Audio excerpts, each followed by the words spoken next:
Está no ar o consultório, sejam todos muito bem-vindos. Hoje vamos falar sobre o efeito das novas tecnologias na visão das crianças, já que o uso excessivo do telemóvel, do computador ou do televisor, por exemplo, pode gerar alterações comportamentais e físicas, mas sobretudo está associado ao cansaço visual e aumento da incidência de miopia. Vai estar connosco o Dr. Ricardo Dourado Leite, médico oftalmologista, e claro, vai poder ligar para fazer a sua questão relacionada com esta especialidade.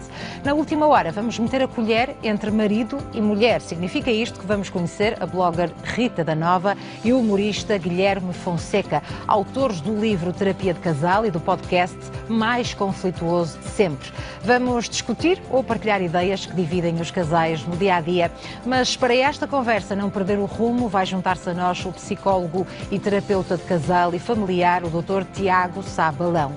Na última parte do programa vai por isso poder ligar para também colocar a sua questão. E pode fazê-lo de duas formas, como é habitual no consultório, através do número de telefone 22 508 3297. Se sabe qual é a sua questão, pode já ligar, pode já inscrever-se, ou pode também partilhar connosco a sua questão através do endereço de e-mail consultório@portocanal.pt. Está no ar o consultório.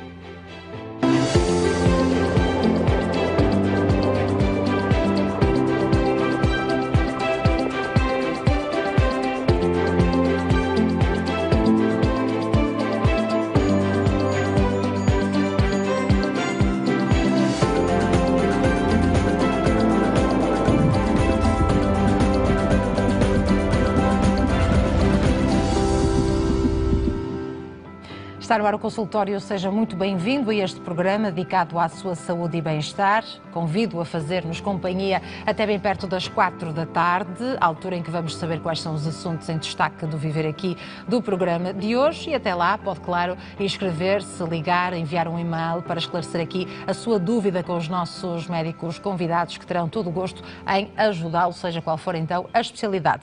Para já, nesta primeira hora, vamos falar sobre o efeito das novas tecnologias na visão das crianças, já que o uso excessivo do telemóvel, do computador ou também do televisor pode gerar alterações comportamentais e físicas, mas sobretudo está associado ao cansaço visual e aumento da incidência de miopia. É por isso nosso convidado, o Dr. Ricardo Dourado Leite, médico oftalmologista, a quem agradeço a presença. Sr. Doutor, muito obrigada por estar connosco. Antes de mais, bom ano. Bom ano. É a primeira vez que o vejo neste ano de 2022. Há uma idade ideal para deixar as crianças começarem a ver televisão ou estarem a mexer no telemóvel? Sim, antes de mais, boa tarde novamente. Bom ano, Alexandre, ao Porto Canal e também aos nossos telespectadores. De facto, tem crescido bastante evidência acerca da utilização, das consequências potenciais da utilização de novas tecnologias e as idades a partir da qual nós poderemos deixar de forma mais livremente fazer a sua utilização. Este é um tema muito pertinente porque, de facto, há consequências eventuais do uso excessivo de novas tecnologias e temos alguns também conceitos pré-concebidos que nem sempre respondem à realidade.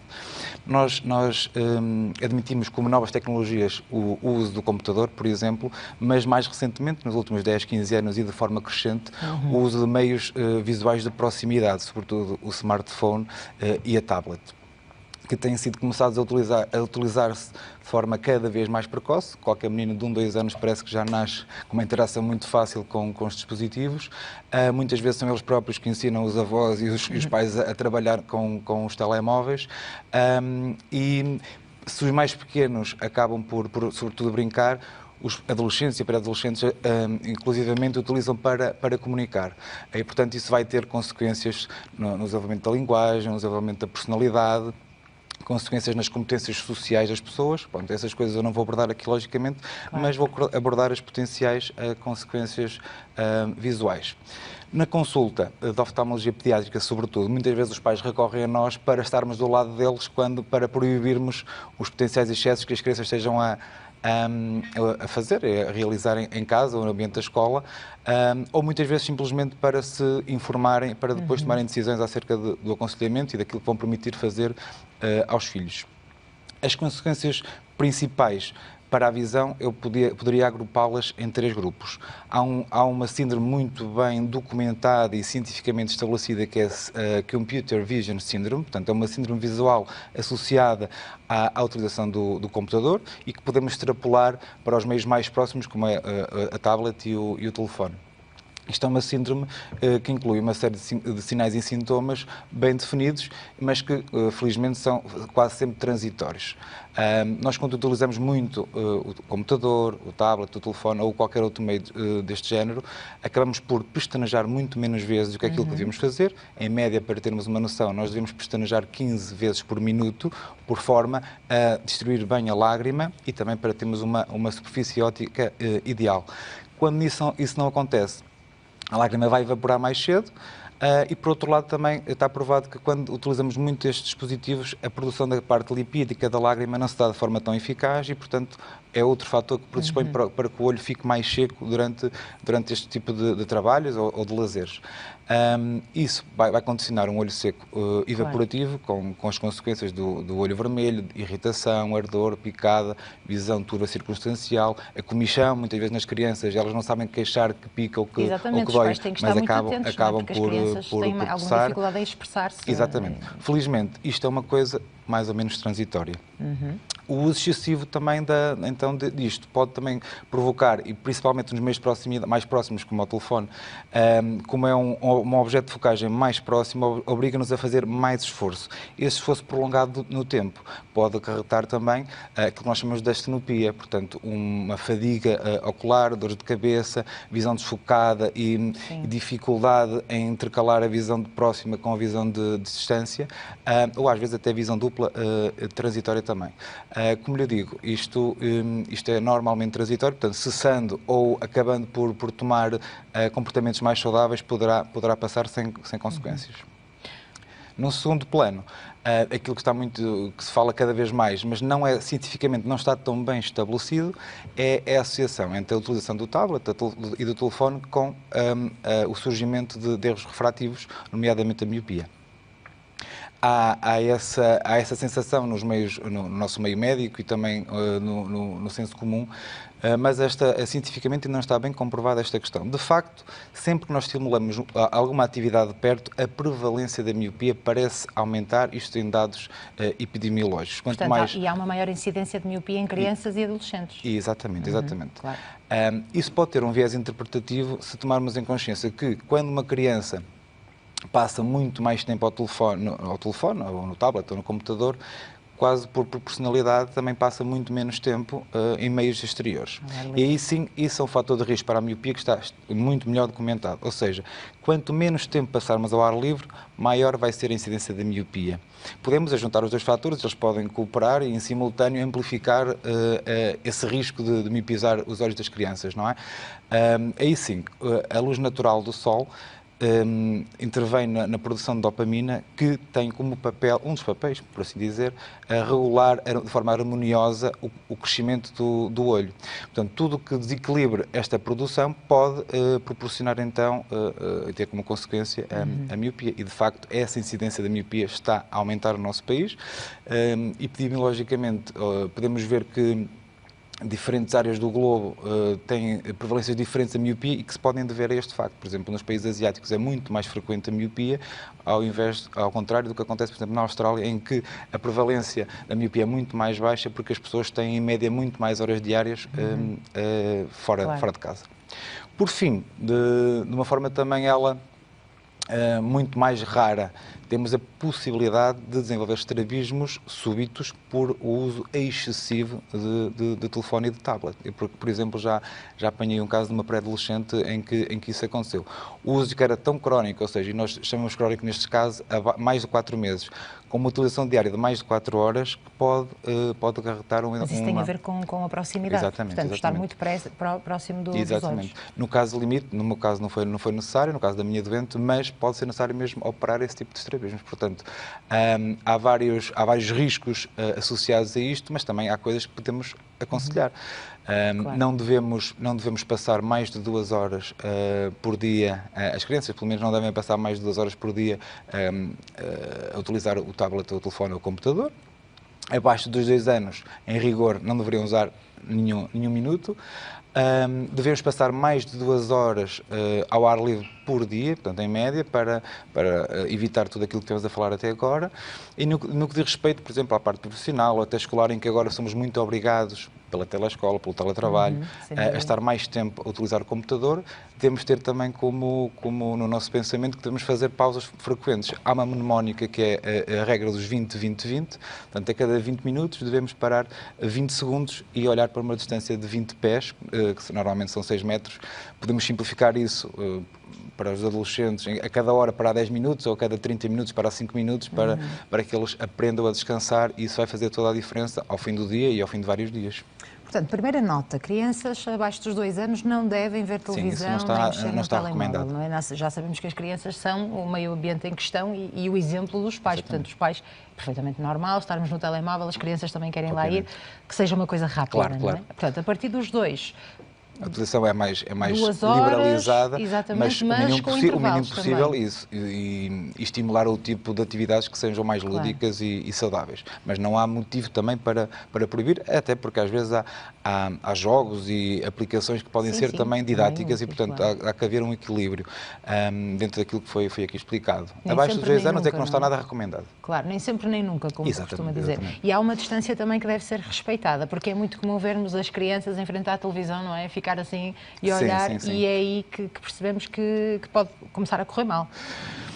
O aproximar da televisão e mesmo também da proximidade dos livros e do telefone, por exemplo, é um sinal muito inespecífico. Nem sempre significa que está alguma coisa mal. Claro. As crianças têm uma capacidade acomodativa tão boa e tão grande que gostam de exercitar e, portanto, para além disso, muitas vezes a televisão tem cores, tem movimentos que é muito apelativos, e elas tendem a aproximar-se pelo prazer que têm em fazê-lo e pela comodidade que têm, e não é necessariamente porque vejam mal. Portanto, isto é um sinal inespecífico. Ainda assim, devemos promover distanciamento em relação, por exemplo, à televisão, e sentá-las no sofá de forma mais confortável. Também é mais saudável. Para os pais que se identificaram com todos os cuidados e conselhos que o Sr. Doutor acabou de deixar, que tipo de sinais mais específicos agora é que devem estar atentos para encaminhar o seu filho para o médico oftalmologista, se estiverem preocupados? Portanto, é uma idade em que, lá está, é difícil expressarem-se, não é? Ou pelo menos queixarem-se de dor específica, e, portanto, os pais devem estar ainda mais atentos. Sim, é uma excelente pergunta.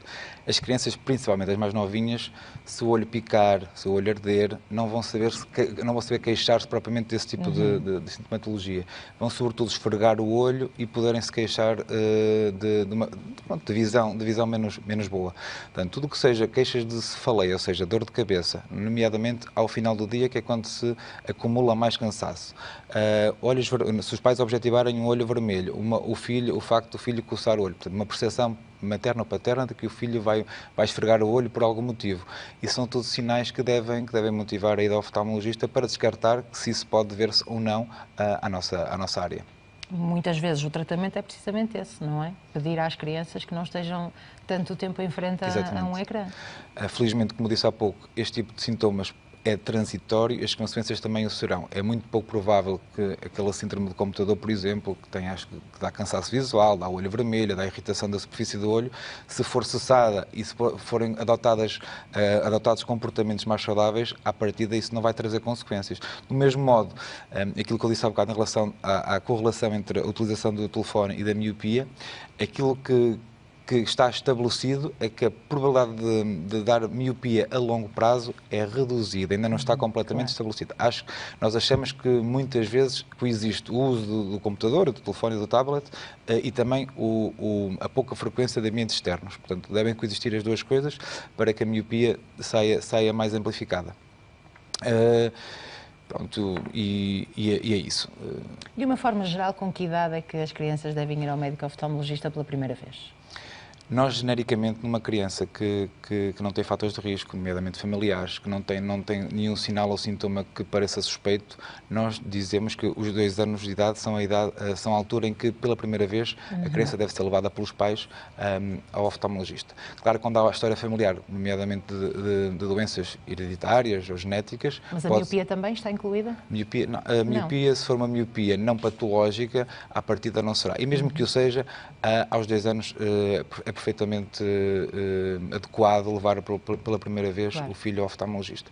Mas pelo menos não passar dos 4 anos, porque até aos 4 anos nós temos estudos feitos, mesmo no nosso Hospital de Braga, por exemplo, em que nós conseguimos, mesmo que haja ambliopias até profundas nessa idade, é uma altura na qual nós ainda conseguimos reverter a doença e, portanto, num custo-benefício grande, a larga escala, os 4 anos diria que são aquela idade limite para levar pela primeira vez o filho ao oftalmologista. Penso que já lhe fiz esta questão uma vez, como é que é fazer um exame destes a uma criança de 2 anos? Pelo menos o meu filho tinha tendência a mexer em tudo o que estivesse no consultório. É normal. Felizmente, nós temos que adaptar a nossa consulta, a nossa avaliação à idade da criança. Quanto mais nova é a criança, mais arcaico tem que ser, por assim dizer, o nosso exame. Claro. E devemos evoluir na complexidade dos exames que fazemos àquilo que ela colabora.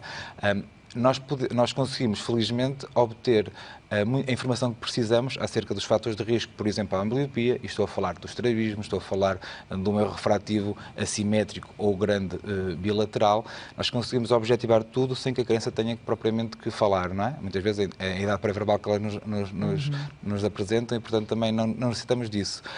Nós conseguimos obter isso tudo, mas, claro, quanto mais informação obtivermos por consulta, melhor. Mas a qualquer idade, desde o primeiro dia até aos 18 anos, que é a idade em que deixa de ser propriamente a oftalmologia pediátrica, nós conseguimos extrair normalmente tudo aquilo que precisamos para a avaliação.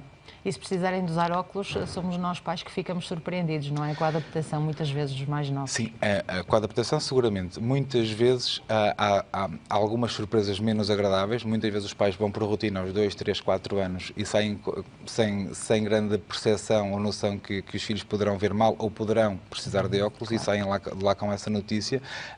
Mas a maior parte das vezes a adaptação aos óculos por parte das crianças é muito fácil e os pais ficam surpreendidos com isso. É muito comum também ser diagnosticada a miopia em idade escolar, precisamente porque passam aqueles 6 anos, não é, em que os pais não levam os filhos ao médico oftalmologista e depois há ali mais dificuldade dos pequenos nas aulas. E aqui o professor também tem um papel muito importante. Isto entronca naquilo que nós falamos há pouco. Cada vez mais a maior parte das crianças vai ao oftalmologista pela primeira vez antes da escola primária. Pronto. Ainda assim, há muitas crianças nas quais isso não acontece, ou há muitas que os pais ou os pediatras referenciam para o oftalmologista mais nessa fase. E, de facto, às vezes há surpresas menos boas e nós conseguimos, e nós só apenas apanhamos erros refrativos, sejam eles a miopia ou outro qualquer, nessa altura. Mais raro ainda é aquela criança que ela própria se queixa no primeiro ano de escola, que vê mal e isso leva a recorrer, leva que os pais recorram ao oftalmologista para ver se alguma coisa não está bem. Isso é uma miopia que começa em idades mais precoces. Há um outro tipo de miopia que só começa mais tarde, portanto é perfeitamente normal uma criança com 10, 11, 12 anos que antes via bem e que passa a ver mal por algum motivo. E nessas fases as crianças já sabem queixar e, portanto, já vão facilmente elas, de forma ativa, queixar-se ao professor ou aos pais que alguma coisa não está bem. Um dos sinais pode traduzir-se também em dificuldade na aprendizagem. Exatamente. Não é? A má visão pode interferir com a qualidade da aprendizagem, portanto, com o aproveitamento escolar e também com a relação com a própria escola e tudo mais. E, portanto, é muito importante os pais terem uma noção contínua de como é que está a visão da criança, porque isso pode interferir a vários níveis no comportamento e no aproveitamento dos seus filhos na escola. Em idade pediátrica é comum haver cirurgia para tratar a miopia? Não. Em idade pediátrica, a cirurgia refrativa, ou seja, uma cirurgia para eliminar o erro refrativo, seja a miopia, seja a hipermetropia ou o astigmatismo, normalmente são contraindicadas. Há situações muito específicas que se pode conjecturar isso, mas estamos a falar de questões altamente excepcionais e, por regra geral, em idade pediátrica não se faz cirurgia refrativa. Portanto, há uma contraindicação até para o fazer. Só em casos de estrabismo, por exemplo, não é? Um estrabismo é uma situação completamente distinta. É uma situação em que é uma patologia, claro. Em que há um desalinhamento dos eixos visuais que pode a cirurgia ajudar pode a cirurgia ser a única forma de nós conseguirmos o alinhamento ocular. Claro que nós juntamos sempre as outras possibilidades todas, portanto, há, por exemplo, os estrabismos que se corrigem apenas com óculos. Naqueles casos em que isso não é possível, a partir do momento em que nós tenhamos a ambliopia recuperada, se ela for possível recuperar, nós podemos, por uma questão quase sempre estética. Há casos também excepcionais em que a cirurgia pode promover também a função, mas normalmente nós quando operamos um estrabismo é por uma questão estética, sobretudo, mas aí partimos para a cirurgia, mas porque não há outra alternativa. Mas isso são coisas completamente diferentes. No caso do nervo refrativo, ele até à idade adulta pode evoluir de formas muito distintas e não é aconselhável operar agora para que, com o risco de depois ele voltar a surgir ou até surgir mais. Quando vemos crianças normalmente com o olho tapado e até com o uso dos óculos, quer dizer que está a corrigir um estrabismo? Quando vemos uma criança com olho...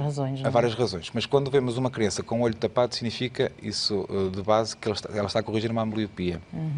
A ambliopia é o conceito fundamental na idade pediátrica. Nós já temos aqui várias oportunidades de falar sobre esse conceito. É um conceito que diz respeito a uma visão baixa para uma determinada idade, abaixo do esperado, porque o cérebro não foi treinado a interpretar a informação que os olhos lhe transmitem. Os fatores de risco para a ambliopia são o estrabismo, como falámos, e são os erros refrativos, nomeadamente aqueles que são assimétricos, portanto, em que um olho tem muito mais gradação do que o outro. E o oftalmologista, ao constatar uma ambliopia de um olho, portanto, que um olho é amblíope, ou seja, que tem uma visão muito mais baixa, mesmo usando óculos, do que o outro olho, utiliza o penso como penalização do olho melhor, entre aspas, para que durante algum período do dia, não é o dia todo, mas 2, 3, 4, 5 horas, depende da magnitude da ambliopia, a criança só usar aquele olho para estimular o cérebro para aquele olho. E normalmente a quantidade de horas que nós temos que tapar o olho é progressivamente menor, até que a criança deixa de tapar quando a ambliopia estiver completamente tratada. A taxa de sucesso do uso de óculos, Sr. Doutor, relativamente à miopia também é alta, não é? Portanto, quanto mais novos estas crianças forem diagnosticadas, melhor, claro. Sim, isso é sempre melhor. Há muita probabilidade de corrigir. Pelo ponto de vista funcional, ou seja, uma criança que precisa de óculos, se os usar do ponto de vista funcional e da aquisição de competências e da aprendizagem escolar, está muito mais capacitada. Isso é uma questão. Agora, se me está a perguntar se a utilização de óculos numa miopia de 2 dioptrias aos 6 anos, por exemplo, se o facto de ela usar os óculos, isso necessariamente vai dizer que a miopia vai progredir menos rapidamente, isso não é uma verdade. Pode não ser bem assim, está bem? Interferem fatores como este, comportamentais, em que as crianças podem, uma mesma criança com a mesma miopia para a mesma idade, se tiver um comportamento muito mais saudável de evitar o telefone e o tablet em excesso, ter atividades ao ar livre, tem uma probabilidade de progredir muito menos do que uma criança que faça o contrário.